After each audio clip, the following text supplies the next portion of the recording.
podemos imaginar. Eu creio assim, pode ser que eu esteja enganado, não é? Mas também a vestimenta serve para nos lembrar que somente Deus pode cobrir a nossa vergonha, isso é, cobrir o nosso pecado.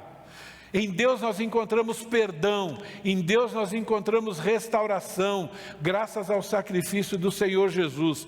E a vestimenta nos lembra disso também, nos lembra desse lado negativo que nos leva para o lado positivo. E nós precisamos lembrar, né, que Deus criou a vestimenta para isso também. Então Deus usa a vestimenta como um semáforo, né, um sinal vermelho, pensem, pois vocês ainda não são o que deveriam ser. Como salvos, vocês estão no processo, não é? Vocês precisam de critérios bíblicos para tomar decisões em todas as áreas da vida, inclusive na área de vestimenta. Então pare, pense. Aí sim, você vai para o farol verde, seguindo os critérios da palavra de Deus para tudo. Deus está afirmando que os critérios quanto à escolha de roupa e tudo mais devem revelar o caráter de Cristo em nós. Então isso tem que estar gravado na nossa mente. A sociedade, na sua grande maioria, não tem Jesus. Eles não têm essa preocupação. Tudo que eles lançam não tem nada a ver com essa preocupação. Então a gente precisa ser criterioso. Então a sociedade, ela revela o caráter do contra Cristo, do anticristo, né? Do demônio, ou dos demônios. Então, Deus está dizendo que através da vestimenta deve ser revelado a nossa nova vida. E consequentemente a nossa nova motivação para viver. Por que eu vivo? E por que eu me visto? Então nós temos algumas implicações a respeito daquelas duas verdades espirituais. Então nós temos aqui 3 implicações que eu vou chamar de espirituais, porque é para os salvos, né? Primeira, somente uma pessoa que ama Jesus, somente esse tipo de pessoa é que vai ver a vestimenta como uma forma de se lembrar que é um pecador salvo, que precisa do poder do Espírito Santo, isso é, da graça de Deus, para ser o tipo de pessoa que Deus planejou que nós sejamos. Que tipo de pessoas? Um sacerdote imitador de Jesus, alguém que busca incansavelmente ter todas as qualidades de Jesus, que se resumem em 2, né? Manso e humilde de coração.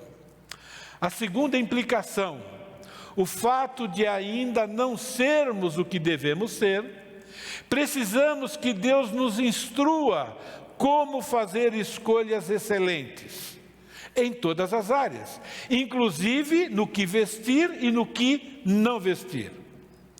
E a terceira implicação, por Deus ser perfeito e amoroso, todas as suas exigências e instruções visam o bem-estar dos seus filhos e o bem-estar da comunidade em que ele vive. E quando eu falo em comunidade, eu não estou falando apenas da igreja reunida. Nós podemos fazer a diferença até no mundo não cristão, ajudando a frear, vamos dizer assim, né, esse ímpeto para o pecado. É para isso que a gente existe.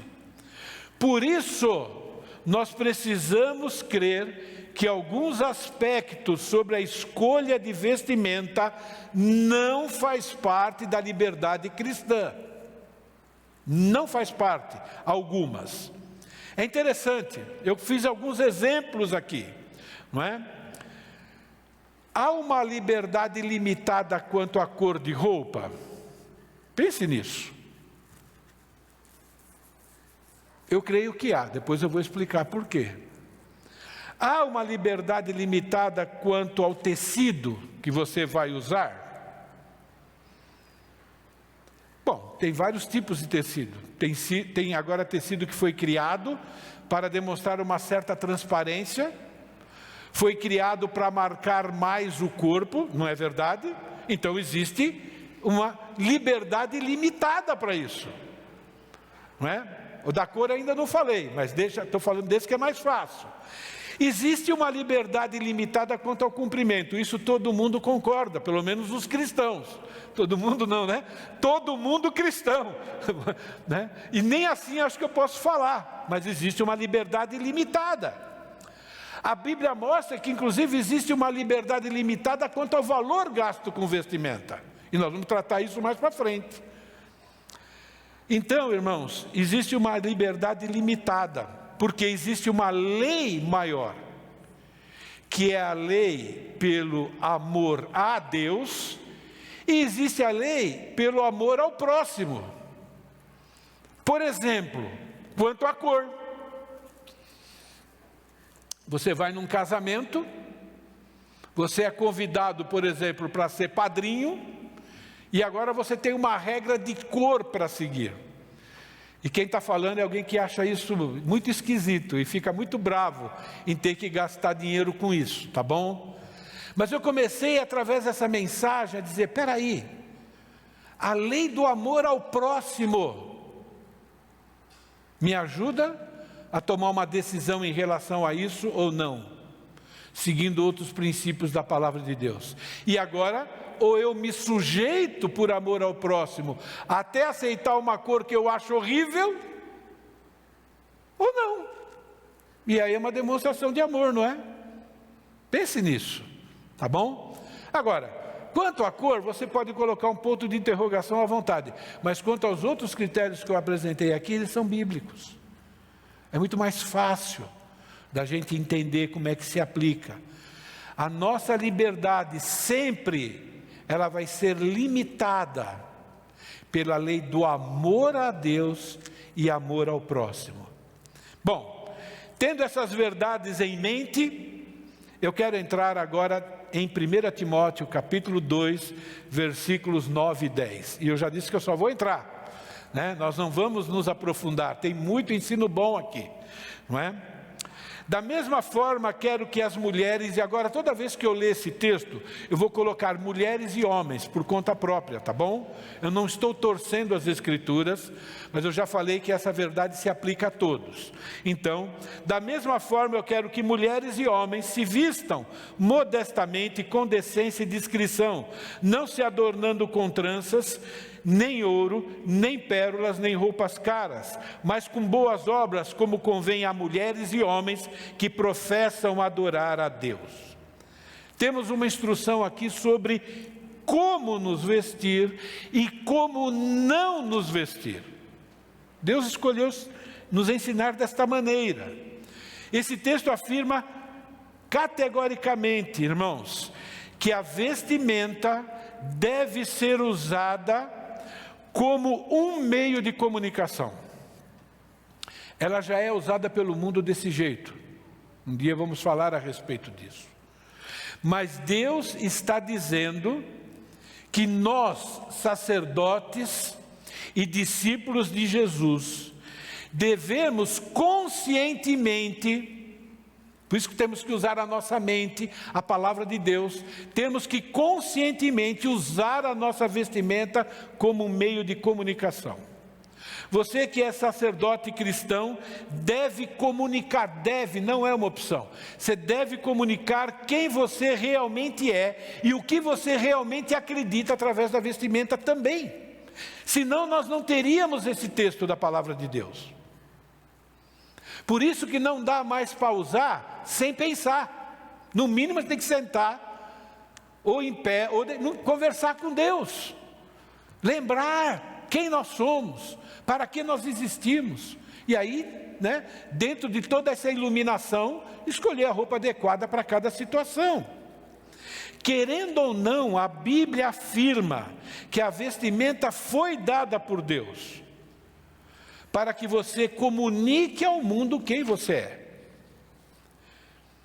E olha, gente, como eu disse, o mundo concorda com isso. Se você entrar em qualquer site um pouquinho mais elaborado sobre vestimenta, você vai descobrir que as pessoas afirmam categoricamente que o caráter deles é demonstrado através da vestimenta. É por isso que a moda muda o tempo todo. A moda vive mudando, né? Vai, volta, né? Por quê? Porque o mundo é volúvel, porque o mundo não tem uma verdade absoluta na qual ela pode seguir. Mas nós temos a palavra de Deus, e os princípios de Deus, eles são imutáveis, não é? O mundo, ele lança qualquer coisa, não somente a moda, por motivos ou com fins egoístas, para que as próprias pessoas sejam exaltadas, e a gente vai ver isso no decorrer da mensagem. E na área da moda, o mundo lança vestimenta para fins imorais. A sedução é o principal alvo, né, da indústria da moda, nas últimas décadas. Na década que nós estamos vivendo. E Deus está nos ordenando que nós sejamos reconhecidos como pessoas que irão demonstrar as qualidades da modéstia, decência e discrição através da vestimenta. Não fui eu que escrevi isso, não fui eu que escolhi, não é, esses critérios. É o Espírito Santo de Deus que inspirou o escritor Paulo para instruir Timóteo, para instruir as igrejas. E para dar uma lição de moral em líderes que estavam ensinando coisas diferentes dessa. Como eu disse, nós vimos que essa instrução é para todos, homens, mulheres, crianças.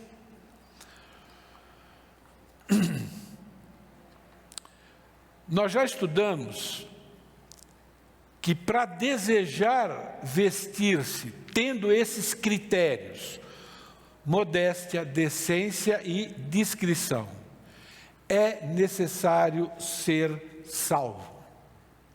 É necessário ter nascido de novo. É necessário ser sobrenatural. É necessário ter o Espírito Santo dentro de si mesmo. E quando eu estava preparando essa mensagem, esse texto veio de novo à minha mente, eu perguntei para Deus por quê. Aí eu parei de perguntar e falei, bom, veio o texto, eu vou ensinar de novo. O homem natural não aceita as coisas do Espírito de Deus, porque eles são loucuras. E não pode entendê-las porque elas se discernem espiritualmente. Só através da iluminação do Espírito Santo que uma pessoa vai aceitar. Isso está certo, isso faz sentido. Porém, o homem espiritual, ele julga todas as coisas, ele tem capacidade de avaliar todas as coisas, e ele mesmo não é julgado por ninguém, pois quem conheceu a mente do Senhor que o possa instruir? Nós, porém, temos a mente de Cristo. Isso é, o homem espiritual, ele tem a mente de Cristo, ele pensa, sente da mesma forma que Jesus Cristo sente. E aí eu tenho que fazer uma pergunta confrontadora. Você tem dificuldade de aceitar o que está sendo ensinado? É uma pergunta importante essa. Quem tem dificuldade de aceitar, está com muito incômodo, no mínimo, precisa avaliar à luz da palavra de Deus. Você precisa se identificar se é espiritual ou natural. Não tem jeito. Nós não precisamos concordar em alguns detalhes que a gente talvez vai ter que lidar com isso. Mas a pergunta é, você está entendendo que a roupa é extremamente importante? Que ela é tão importante quanto qualquer outra ação, quanto aquilo que sai da sua boca, quanto aquilo que você faz com as suas mãos, com os seus pés, com os membros do seu corpo? Você entende isso? Ela comunica. E você não tem o direito de dizer que você tem que fazer algo que você gosta. Você não tem esse direito. Você tem que fazer primeiro perguntando se Deus gosta e se isso não vai de alguma maneira trazer alguma ofensa para os irmãos em Cristo. Não tem jeito. Mas antes de entender melhor essas três qualidades, modéstia, decência e discrição, que não vai ser tratado hoje, tá bom? Eu quero que a gente entenda o ensino geral, o ensino panorâmico desses dois versículos. Diz assim esse texto: Da mesma forma, quero que as mulheres e homens, da próxima vez eu vou escrever entre parênteses, tá bom? Em vestimenta modesta, com decência e discrição, adornem a si mesmas. Eu tentei colocar uma tradução aqui mais próxima ao literal, não é? Da mesma forma, quero que mulheres e homens, em vestimenta modesta, com decência e discrição, adornem a si mesmos, não com tranças de ouro ou pérolas, ou roupas caras, mas como convém a mulheres e homens que professam devoção a Deus por meio de boas obras.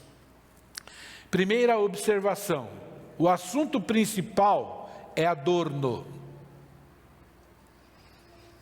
Tá? Por isso que aquela palavra que está lá no meio, adornem, tá bom? É o ensino principal do texto. Depois eu vou explicar por que ele é o ensino principal do texto, tá bom? Mas esse é o verbo principal da frase. Tudo gira em torno, né, dessa palavra, desse verbo adornem. Então esse é o ensino principal. A vestimenta faz parte desse adorno. Então, por isso que ele não está tratando só de vestimenta. Por isso que quando ele diz não com outras coisas, ele está incluindo tudo no adorno. Então, vestimenta também é um tipo de adorno e ninguém está negando isso. Nós não deve ser roupa feia, é um adorno ainda a roupa. Ninguém está negando isso e nem a palavra de Deus está negando isso. Mas é um ensino que sobre roupas e vai além das roupas, né? Vai sobre tudo aquilo que é exterior, tudo aquilo que a gente usa para mostrar. E hoje a gente sabe que muitas coisas são usadas para isso. Bolsas, cintos, colares, pulseiras, outros objetos, e agora já entrou na nossa cultura, inclusive essa questão de você se tatuar, porque também faz parte de adorno. Então vocês têm que pensar a respeito disso. E eu descobri coisas novas que eu não sabia antes. Mas temos que pensar a respeito disso, não é? Significa que nesse texto aqui nós temos princípios de Deus sobre tudo o que é exterior. Entende? Tudo que fica à mostra. Porque tem coisa que não pode ficar à mostra. Por isso que a gente tem a roupa. Então é muito importante nós entendermos esse princípio. É extremamente importante. Segunda observação: a ação que nós devemos praticar também está localizada no meio do ensino. De novo, né? O verbo principal ali é o verbo adorno. Por que ele foi colocado na língua grega bem no meio? E pela graça de Deus a tradução brasileira respeitou isso.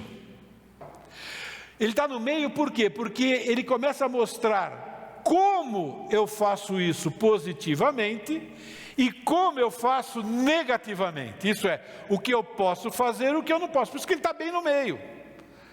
Então ele traz o ensino anterior, enfatizando aquilo que é positivo, por isso que está na cor verde, farol verde, não é?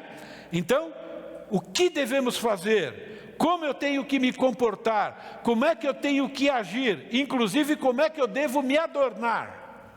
É o que nós temos aí, não é? Com modéstia, decência e discrição. Então é vestimenta e tudo mais, não é? Negativo, o que vem depois, o que não devemos fazer, como nós não devemos nos adornar. Farol vermelho, por isso que está em vermelha. Não com tranças, ou ouro, ou pérolas, ou roupas caras. Só isso, eu não vou entrar nesse mérito agora. É o ensino geral, entende? Positivo e negativo. A Bíblia é clara, o que pode, e para ilustrar o que pode, ele usa o que não pode. Para ilustrar o que pode, ele usa o que não pode também. Então isso é muito importante. Terceira observação. O ensino central está no final. O que conta, a motivação, aquilo que vai direcionar A conclusão é isso. Mas o que convém a mulheres e homens que professam devoção a Deus, a palavra aí é a palavra piedade, por meio de boas obras. Interessante esse texto, e eu quero desenvolver só um pouquinho esse texto. Eu devo me adornar, eu devo me comportar, eu devo usar a minha vestimenta para demonstrar a sua devoção a Deus. O quanto você ama a Deus, o quanto você respeita a santidade, a justiça e assim por diante de Deus. Deus tem que ocupar o nosso pensamento. Irmãos, cultuar a Deus num lugar onde todos os irmãos se reúnem é muito mais fácil do que demonstrar devoção lá fora. Muito mais fácil. Lá fora, né, é onde a coisa pega mesmo. E ele está tratando disso. Entende?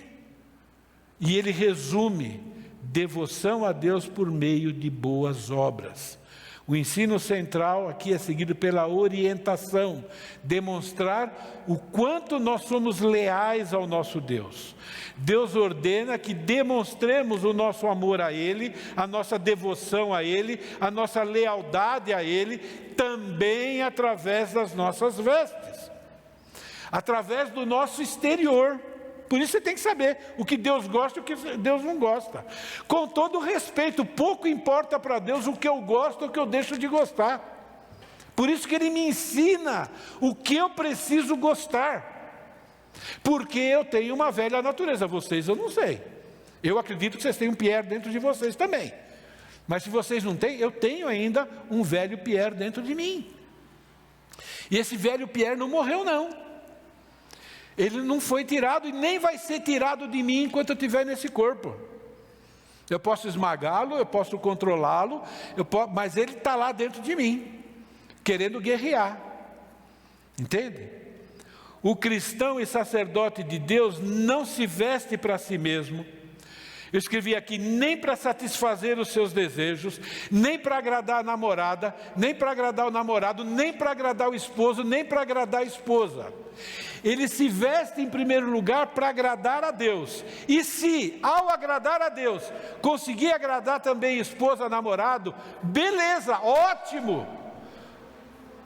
E por isso que julgo desigual aqui entra no assunto. Porque se você casar com alguém que é apaixonado pelas coisas do mundo, que roupa que ele quer que você use? E daí para frente você pode usar outros tipos de comportamento.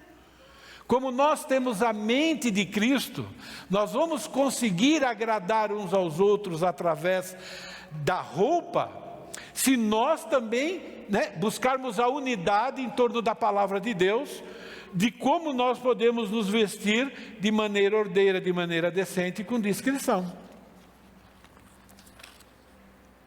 Agora, interessante, a nossa devoção a Deus nesse texto aqui se resume em duas palavras. Já descobriram qual é, não descobriram? Só duas palavras. Boas obras. É interessante. O que são as boas obras? Você já sabe. Se refere à obediência a todos os ensinos de Deus. Boas, plural, indica o quê? Indica que são todos, é um grupo, é uma quantidade, e elas são descritas na Bíblia. Boas obras pode ser resumido na frase, ser o que devemos ser. Isso é boas obras. Boas obras é sermos as pessoas que Deus deseja que nós sejamos. Pessoas devotadas a Deus revelam a sua devoção de que forma?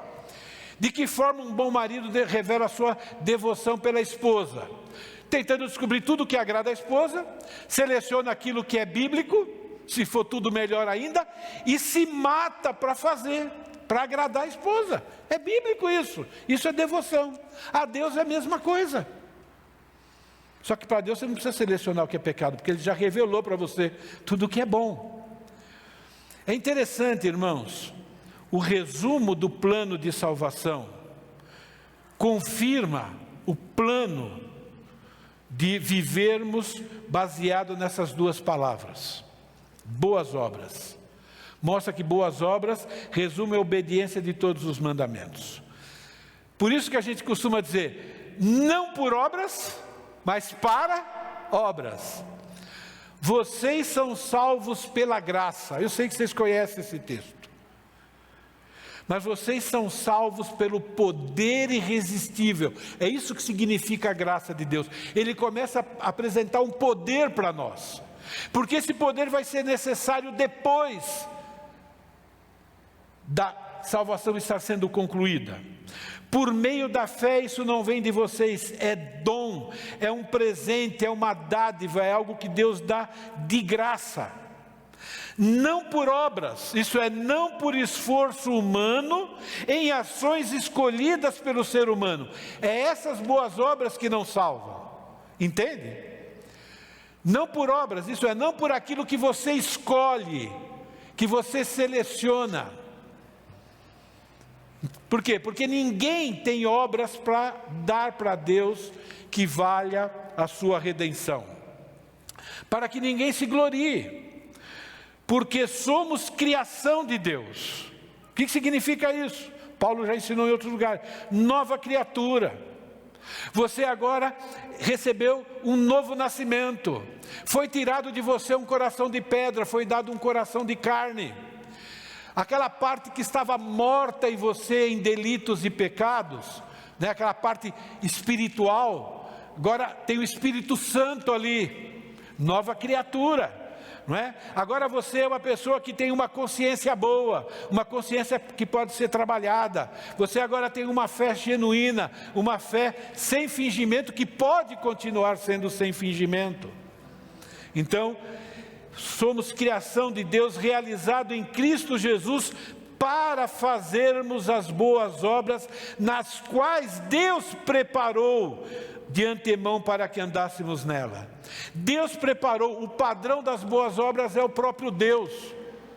Não é eu que vou determinar. Tem gente que determina, né? Pega a Bíblia, escolhe o que vai obedecer e o que não vai obedecer. Bom, quem desobedece um ponto da lei, desobedeceu o quê?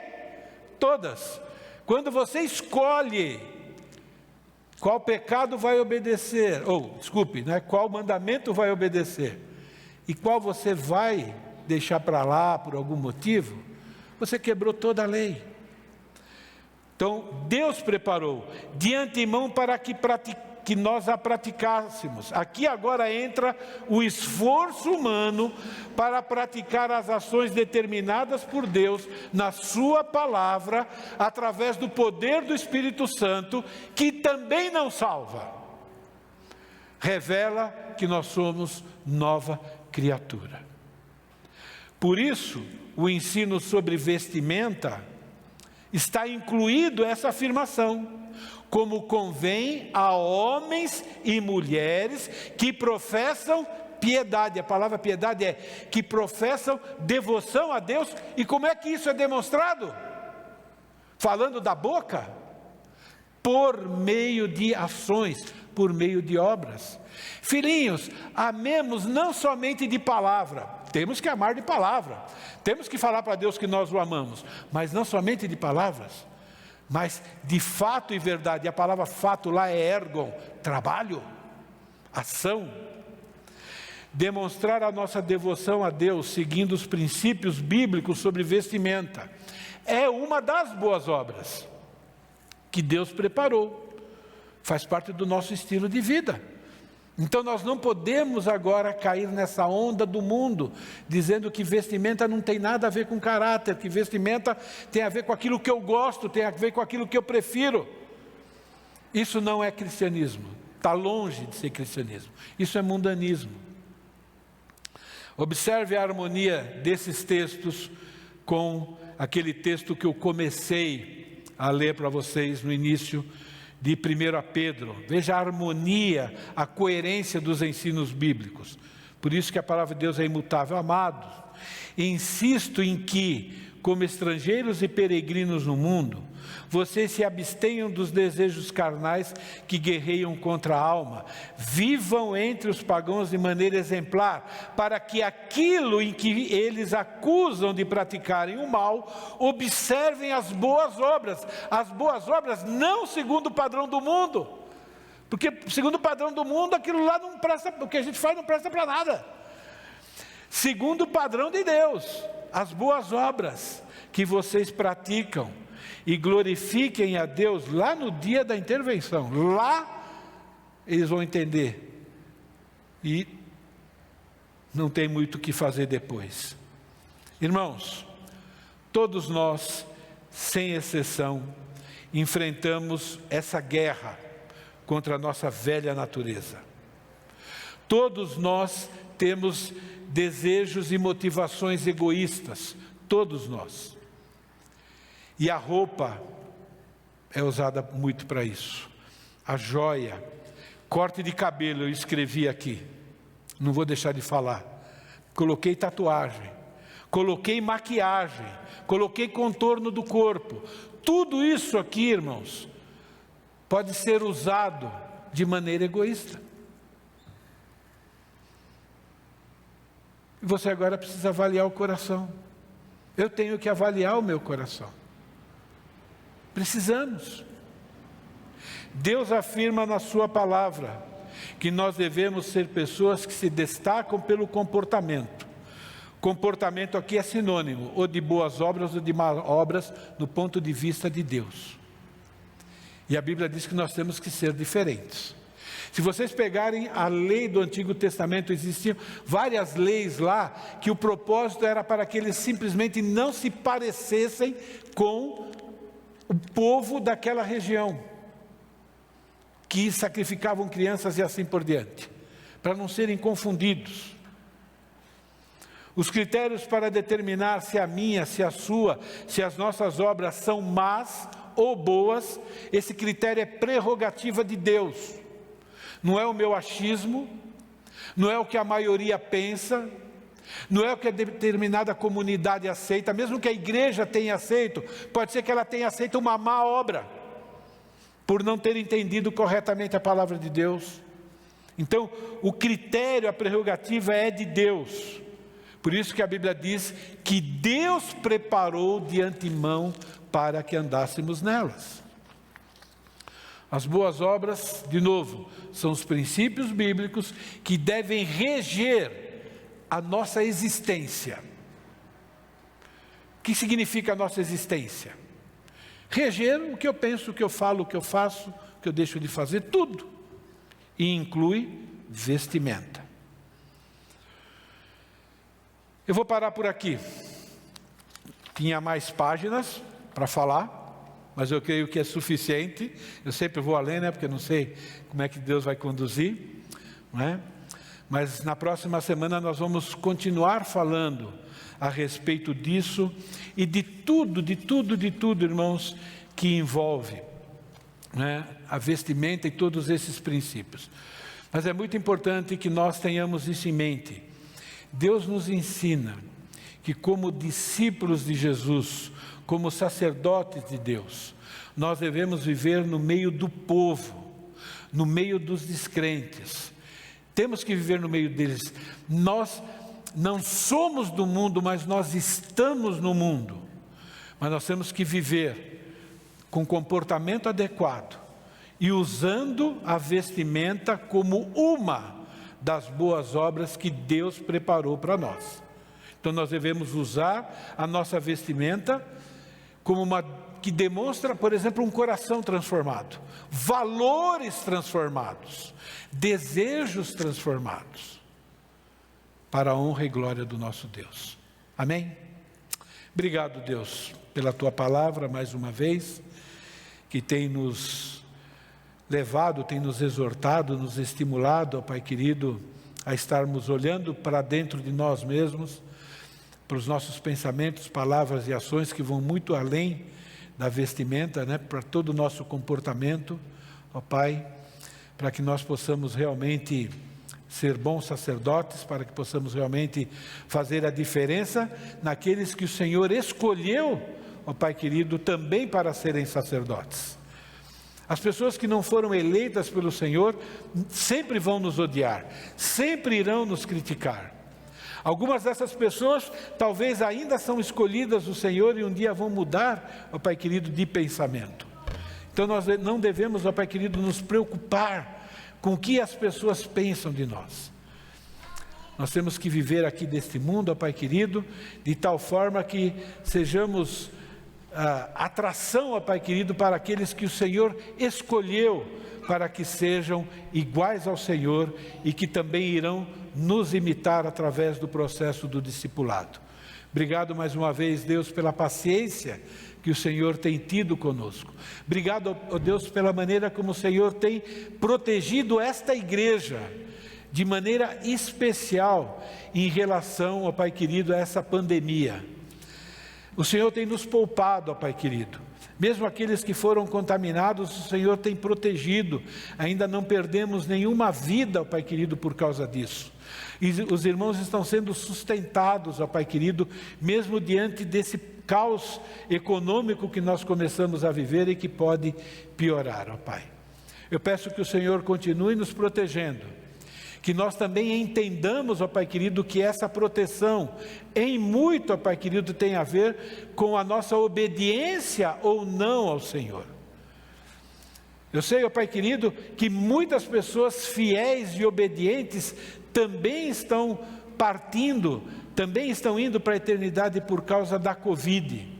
Mas também nós não podemos deixar, ó Pai querido, de acreditar no que a Tua palavra diz.